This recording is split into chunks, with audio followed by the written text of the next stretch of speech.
Pakakainin mo sila ng orasyon para hindi maputol ang mga pinagagawa mo sa kanila. Tuloy-tuloy nilang susundin ang mga inuutos mo.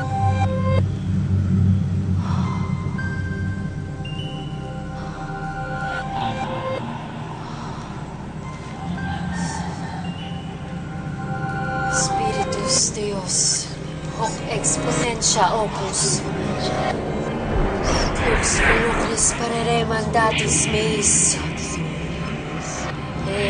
Discerne cosam meam.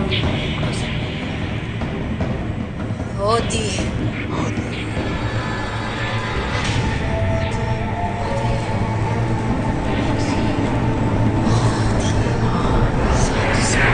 Punire. Quick! Renato Alonso! Renato Alonso! Renato Alonso! Renato! Inang? Inang, bakit to? Si Renato, napanaginipan ko. Narinig ang pangalan niya. Naku, Inang, excited lang kayo. Dahil bukas, darating dito si Renato at ang mag-ina niya dahil birthday ninyo. Sige na, matulog na kayo. Sige na, Inang.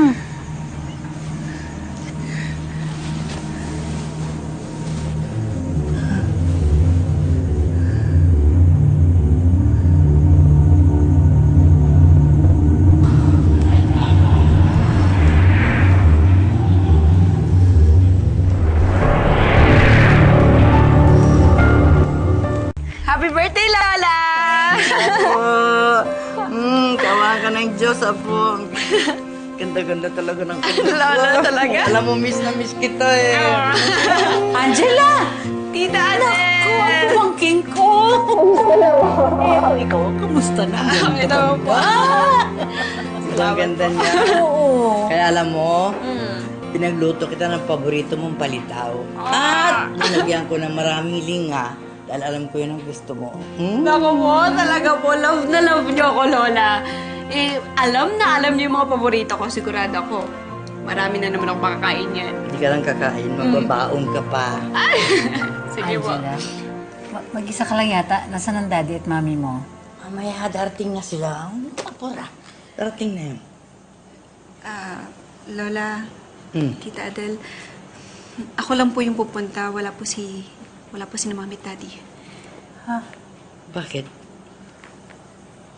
Ayaw ba nila kung kasama sa kaarawan ko? Inang. Hindi po, Lola. Na-hospital po kasi si Daddy. Nasabi ko lang nga ba, Adel? Panaginipan ko siya kagabi. Angela, bakit? Anong nangyari sa daddy mo? May bukol po na tumubo sa kanya. Mula po nun sumakit po yung tiyan niya. Kaya dinala na po namin siya sa hospital. Kailangan ko. Lola, pero... Wala nang panahon. Kung hindi, baka yun ang ikamatay niya. Hindi na kayo. Adel.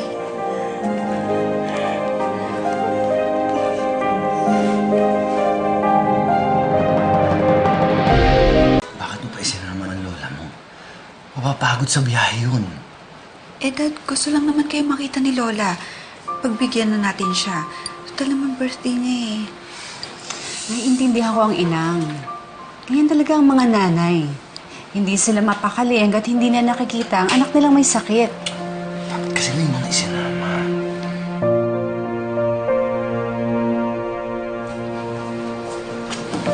Nasaan ang anak ko? Renato. Inang, happy birthday po. Happy birthday. Anong nararamdaman mo nung may sakit sa'yo? Inang, pasensya na po kayo. Hindi kami nakapunta ng birthday ninyo. Wala yun.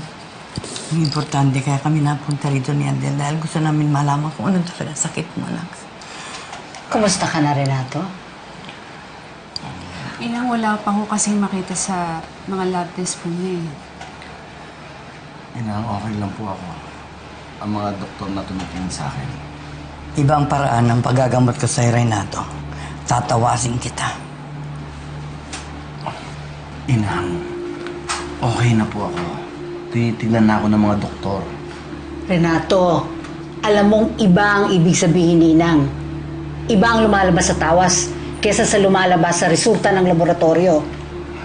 Ate Adele, ang mga doktor na po ang bahala sa akin dito. Nararamdaman kong hindi pisikal kundi spiritual ang sakit mo, Renato. Hindi ka nila mapapagaling.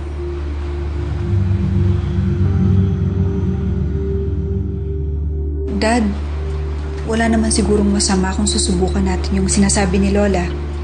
Di ba? Ayaw niyong maniwala? Hindi ka naniniwala sa akin? Dahil bang matanda at ulianin ako? Umilis na tayo, Adele. Hindi ka na. Inang, Wala pala tayong silbi rito. Ayaw nila maniwala sa akin. Lola, sandali lang po. Lola, una po kayong umalis. Nagtampo naman po kayo agad. Wala silang diwala sa akin. Bakit ba kami narito? Alis na lang kami. Wala naman akong silbi. Lola, hindi po totoo yun. Saka wala naman po sinasabi si Mami at si Daddy na ganun. Hindi. Nakikita kong pagtitinginan nilang dalawa. Nararamdaman ko. Angela, kasi matagal na hindi talaga naniniwala ang daddy mo sa ginagawa ni Inang.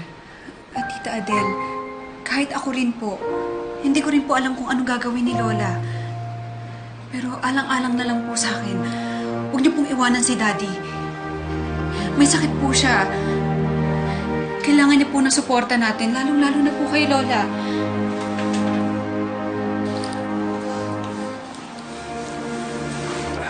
Renato, mabuti pa itong anak mo. May tiwala sa akin. Pero ikaw, hindi mo talaga sinasabi sa kanya kung anong ginagawa ko. Ina naman, napakapusong mamon eh. Papayag naman ako sa gusto ninyo eh. Inang, pasensya na po kayo kung sumama po yung loob niyo. Hindi naman po namin sinasadya. Salamat, mga anak. Gusto ba lang naman bumalik ka?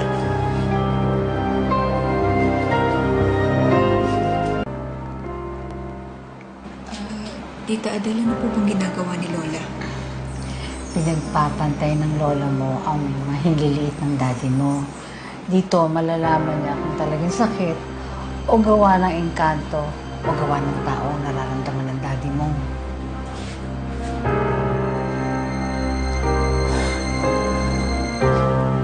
Tama ang hinala ko. Anong hinala niyo, Inang? May sumasalbahe kay Renato. Tao ang gawa nito. Wala talaga siyang sakit. Eh, bumabarang lang sa kanya.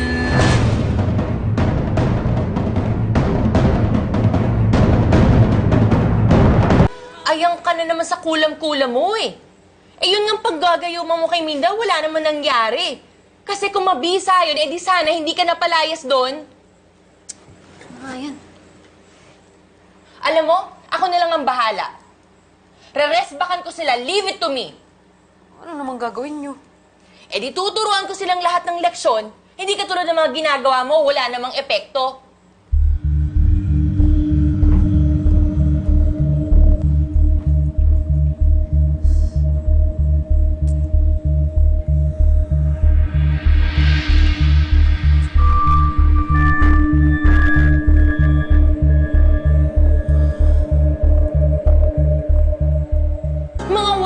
Sila?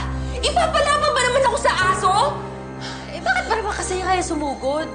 Eh, kasi nga, hindi ako papayag na inaapi nila tayo. Mali pa rin, nabasakan na lang nila pinalaya sila, anak ka pa rin ni Renato. Nay, hayaan nyo na sila. Gaganti naman tayo sa ibang paraan.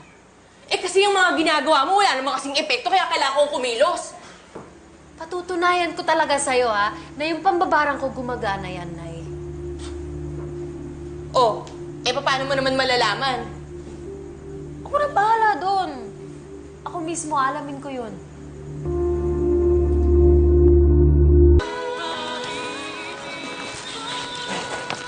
Ate. Oh, sino nandiyan sa loob? Ay, yung mga kasambahay lang nila.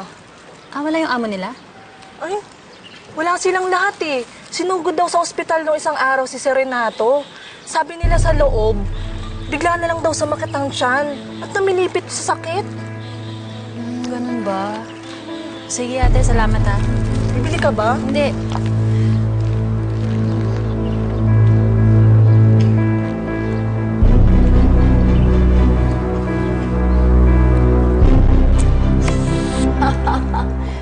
Mismo, tumalab na ang barang mo. Talaga? Paano mo ba nalalaman kung tumalab na talaga? Nararamdaman mo. Sasabihin sa'yo yun ng mga alaga mo. Bakit? Hindi ba sila nagre-report sa'yo? Hindi eh. Kausapin mo. Magugulat ka dahil sa isip lang kayo magkakausap. Pero ang pinakamaganda ay kung ikaw mismo makikita mo na nahihirapan siya. Basta, tandaan mo lang, alagaan mo sa orasyon para hindi ko malas ang barang mo. Eh, hanggang kailan ho ba tatalab yung ginawa ko?